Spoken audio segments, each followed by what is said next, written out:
Boruto to Blue Protect Chapter 9 dengan cover Inoshikacho Tim 10. Ini masih terjemahan kasar. Tertulis, Jura tiba di Konoha untuk melahap Naruto, tapi dia malah menemukan Himawari. Diawali dengan percakapan Jura dengan tim 10 juga Himawari. Jura berkata, aku bermaksud untuk tiba di depan Naruto, tapi tiba di depan seorang gadis kecil yang tidak sesuai dengan harapanku. Lalu si Kadai menghubungi tim sensor. Si Kadai berkata kepada tim sensor, unit sensori, kalian bisa dengar aku? Ini si Kadai dari tim 10. Sepertinya ada dua penyusup yang menyerbu desa, salah satunya mirip dengan Sasuke. Meminta bantuan segera. Kemudian si Kadai berkata kepada Jura, apa yang kau lakukan di tempat seperti ini? Apa kau mencari sesuatu? Kemudian Jura membuka buku untuk mencari informasi tentang si Kadai Nara. Jura berkata kepada si Kadai, jika aku tidak salah ingat kau, ya benar, kau berasal dari kelompok tim Oegi Kajamatsuri, tim 10, Nara si Kadai, anak Hokage ya? Lalu si Kadai menjawab, lalu kenapa kau ingin aku sampaikan pesan kepada ayahku? Lalu Jura berkata, sayangnya itu adalah Hokage sebelumnya yang punya urusan denganku. Aku mengikuti jejak yang seharusnya membawaku ke Naruto. Sejujurnya kami juga terkejut dengan hasil ini. Lalu Inojin berkata kepada Jura, tidak mungkin Tuan Nandaime berada di tempat seperti ini kan setelah semuanya 3 tahun yang lalu dia. Sebelum Inojin menyelesaikan pembicaraannya, si Kadai berkata kepada Inojin, jangan katakan apapun yang tidak perlu dikatakan. Lalu Hidari berkata kepada Jura, aku mengerti, setidaknya aku sudah pastikan dia tidak ada di desa ini. Lalu Jura menimpal, jadi respon dari Cakra Kyuubi tadi adalah berasal dari gadis kecil ini. Tim 10 dan Himawari pun kebingungan dengan ucapan Jura. Inojin sampai berkata, Kyuubi. Kemudian Chocho berkata, ada apa dengan orang ini? Dia ngoceh yang enggak-enggak, lihat itu, dan kenapa dengan pakaian dan rambutnya? Dia pasti bukan orang baik. Kemudian si Kadai berkata kepada Jura, hei, maksudmu apa? Apa hubungannya Himawari dengan Kyuubi?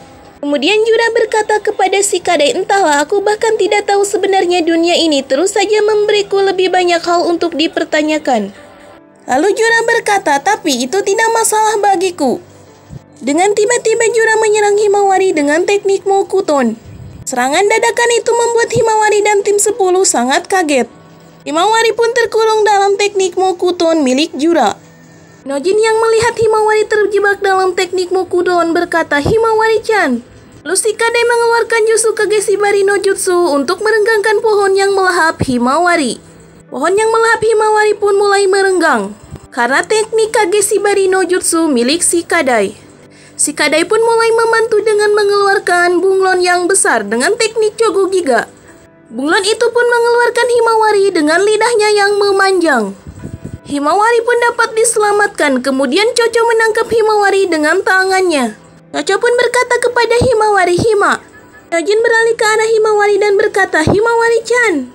Jura yang melihat kekompakan tim Inoshikacho lalu berkata, itu luar biasa, tak disangka bahwa mereka bisa berkoordinasi sebanyak ini tanpa mengucap sepatah kata pun. Kemudian Jura berkata lagi, aku akan menghormati kerjasama tim kalian dan menawarkan beberapa saran. Satu-satunya tujuan kami adalah Uzumaki Himawari. Kami tidak memiliki permusuhan terhadap tim 10. Itu saja, ucap Jura kepada tim 10. Lalu Jura berkata lagi, jika kalian terus melawan konflik tidak akan bisa dihindari. Kami akan terpaksa menyerang. Lalu tiba-tiba si Kadai dihubungi oleh si Kamaru. Kamaru berkata kepada si Kadai, apa kau baik-baik saja? Bagaimana situasinya? Si Kadai berkata kepada si Kamaru, musuh menargetkan Himawari. Aku tidak mengerti bagaimana ini bisa terjadi, tapi ini berhubungan dengan Kyuubi. Si Kamaru menjawab, apa? Jura menatap Himawari. Himawari melihat Jura dan berpikir, apa yang terjadi? Kenapa mereka mengincarku? Beralih ke Amado yang sedang menatap layar monitor. Amado sedang melihat yang terjadi kepada Kawaki. Lalu Amado berkata, apa yang terjadi dengan dia? Beralih kepada Boruto dan Kashinkojin yang sedang berada di suatu tempat. Nampaknya di tempat Orochimaru. Kashinkojin berkata kepada Boruto, Boruto, mereka sudah mulai bergerak. Nampak di situ juga katak milik Kashinkojin sedang melaporkan situasi di Konoha. Kemudian Boruto berkata kepada Kosin Kajin, di mana apa itu Konoha? Kosin Kajin berkata, benar, terbang ke gunung Myoboku. Boruto pun segera ke Konoha dengan teknik Hiraishi no Jutsu. Beralih ke Shikadai dan Jura. Shikadai berkata kepada Jura, hanya untuk memastikan kau mengikuti jejak Uzumaki Naruto dan berakhir di sini, itulah yang kau bilang kan? Beralih ke Shikamaru yang sedang berpikir dan berkata, sekarang kau menargetkan Himawari, kenapa begitu? Lalu Jura berkata kepada Shikadai. Jura berkata, mari kita jujur di sini, jejak yang kuikuti mengarahkan ke Kyuubi. Tapi aku berakhir di sini karena aku bisa merasakan tanda asli cakra yang sama dengan yang dimiliki oleh Uzumaki Himawari. Kemudian Shikadai berkata dalam hatinya, apa maksudnya ini? Kenapa bisa dari Himawari? Bukannya Kyuubi sudah musnah dari eksistensi? Lalu Himawari berkata, cakra dari Kyuubi. Kemudian Chocho coba menenangkan Himawari dan berkata, tenang aja Hima, ini pasti sebuah kesalahan. Tidak mungkin orang aneh ini punya alasan untuk mengincarmu. Lalu Jura berkata, aku sudah bilang sebelumnya, tapi kami juga terkejut mengenai mengapa semuanya menjadi seperti ini. Kita perlu menemukan jawabannya. Uzumaki Himawari dengan melahapmu mungkin bisa memberiku salah satu jawabannya, ucap Jura kepada Himawari. Shikadai berkata, apa dia bilang melahap? Kemudian Jura semakin mendekati Himawari dan tim 10 lalu berkata, ku peringati sekali lagi. Nyonya-nyonya dan tuan-tuan dari tim Inoshikachu. Beralih ke Shikamaru yang sedang menghubungi bala bantuan. Cepat, lokasi mereka saat ini adalah bagian utara sektor D. Tim 10 sudah terlibat. Tiba-tiba di belakang Shikamaru ada yang berkata, nampaknya katak milik Boruto. Katak itu berkata, di belakangmu Nara Shikamaru, kau tidak perlu melihat ke arahku. Ucap katak itu kepada Shikamaru. Katak itu berkata kepada Shikamaru, sambungkan aku ke Yamanaka Ino. Boruto memasuki Konoha. Beralih ke Delta yang nampaknya sedang berusaha membangunkan Kawaki dari pingsannya. Akhirnya Kawaki pun sadar. Delta berkata kepada Kawaki, kau akhirnya bangun, jangan membuatku khawatir dong, ya ampun. Aku tidak akan bisa menunjukkan wajahku di depan Eida lagi, ucap Delta kepada Kawaki. Lalu Kawaki berkata kepada Delta, berisik, rusak gendang telinga aku, kerusakannya sudah hampir sembuh. Lalu Delta berkata kepada Kawaki, pada dasarnya kau abadi, jadi kurasa kemampuan pemulihanmu sudah bekerja ya. Tapi lain kali jangan langsung menyerang tanpa berpikir, ucap Delta kepada Kawaki dengan begitu khawatir. Lalu Delta berkata kepada Kawaki, mereka berada di daerah pemukiman sektor D, waktunya untuk bergerak. Namun tiba-tiba Kawaki merasakan sesuatu. Kawaki berkata, tunggu, orang lain baru saja memutuskan untuk muncul. Itu dia tamu yang tadi undang. Ternyata Kawaki merasakan keberadaan Boruto. Karena Boruto sudah tiba di Konoha. Mokuton, tidak salah lagi, ini adalah perbuatan mereka, ucap Boruto. Saat Boruto melihat shinobi Konoha, banyak yang tertusuk. Lalu Shikamaru menghubungi Boruto. Shikamaru berkata, kau bisa mendengarku Boruto? Sama seperti terakhir kali, ini adalah transmisi tidak resmi melalui Yamanaka Ino. Boruto menjawab, iya, aku bisa mendengarmu. Lalu Shikamaru berkata lagi, ada dua musuh, mereka jelas menyerupai Shinju yang kau bilang. Sepertinya mereka mengincar Naruto, tapi untuk beberapa alasan sekarang tujuan mereka adalah Himawari. Ini membuat Boruto kaget dan berkata, Himawari? Lalu Shikamaru berkata lagi, sepertinya itu ada hubungannya dengan cakra Kyuubi, apa kau tahu kenapa? Lalu Boruto berkata, Kyuubi? Nampaknya Kashin Kojin juga mendengarkan percakapan Shikamaru dan Naruto melalui kataknya. Tiba-tiba Kawaki sudah ada di belakang Boruto. Kawaki cepat-cepat menghubungi unit sensorik. Kawaki berkata, unit sensorik ini adalah Kawaki. Kawaki berkata kepada tim sensorik, aku telah konfirmasi invasi Boruto ini. Dia mungkin menghapus cakranya di depan gerbang utama dekat tempat para Jonin terbunuh. Lalu Kawaki berkata kepada Boruto, untuk apa kau menyelinap mencari teman-temanmu di mana bajingan Otsutsuki itu? Ucap Kawaki kepada Boruto. Kemudian Boruto berkata kepada Shikamaru, Tuan Hokage, tunggu sebentar, aku bertemu Kawaki. Shikamaru berkata, apa? Lalu Boruto berkata kepada Kawaki, kau juga? Apa kau punya waktu untuk bermalas-malasan saat Konoha diserang musuh? Lalu Kawaki berkata kepada Boruto, sepertinya kau tidak sadar musuh Konoha adalah kau, Boruto. Boruto berkata, cukup dengan basa-basinya. Urusan dengan mereka harus didahulukan, bukan? Karena itu masalahnya, kenapa kau tidak ikut denganku? Lalu Kawaki menjawab, apa kau mencoba untuk merendah padaku? Kawaki pun melancarkan serangan kepada Boruto dengan besi-besinya. Lalu teknik Sukuna Hikona, namun Boruto dapat menghindarinya dengan cepat. Besi-besi yang diserangkan kepada Boruto semakin banyak, namun Boruto dengan sigap menghindarinya. Lalu Kawaki menyerang Boruto dengan membesarkan tangannya. Namun Boruto dapat menghindari serangan dari Kawaki. Lalu kemudian Boruto menyerang balik Kawaki dengan meninju perutnya hingga Kawaki pun terhempas. Melihat Kawaki yang terhempas kedua kalinya, Delta berkata, ya ampun. Lalu Boruto berkata kepada Kawaki, betapa menyedihkan, sepertinya kau kurang berlatih. Lalu Delta berkata mencoba membela Kawaki sambil berkata, sebaliknya seberapa banyak kau berlatih? Kawaki yang mendengar ucapan Boruto lalu mengaktifkan mode karmanya. Ternyata mode karma Kawaki terhubung dengan mode karma Boruto.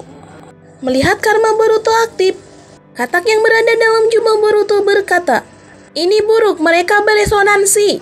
Kemudian katak itu berkata lagi, Boruto, kau perlu pergi untuk saat ini, jaga jarakmu atau kau akan tidak terkendali. Boruto pun terbang menjauhi Kawaki dengan mencoba menahan segel karmanya agar tidak menyebar. Delta yang melihat ini berkata, hah, kenapa dia terbang jauh? Lalu Kawaki berbicara dalam hatinya, orang itu tidak bisa mengendalikan karmanya. Nampaknya di sini Kawaki juga sedikit khawatir. Beralih ke Jura dan tim 10 juga Himawari. Sini terlihat Himawari sedang terbang dengan Inojin menggunakan burung dengan teknik Chogugiganya. Tanpa disadari Jura, ternyata Shikadai telah mengikat Jura dengan teknik bayangannya. Shikadai berkata, jangan hanya berpaling begitu saja, fokus pada kami. Kami adalah lawanmu. Jura menjawab, begitu ya. Lalu Jura berkata, sayang sekali. Kemudian Jura mengeluarkan Bijudama dari matanya untuk menyerang Shikadai. Melihat serangan Jura yang begitu dahsyat, Shikadai berkata, ini buruk. Namun dengan sigap Chocho mendorong Jura, hingga Jura pun terhempas. Chocho berteriak memanggil nama Shikadai.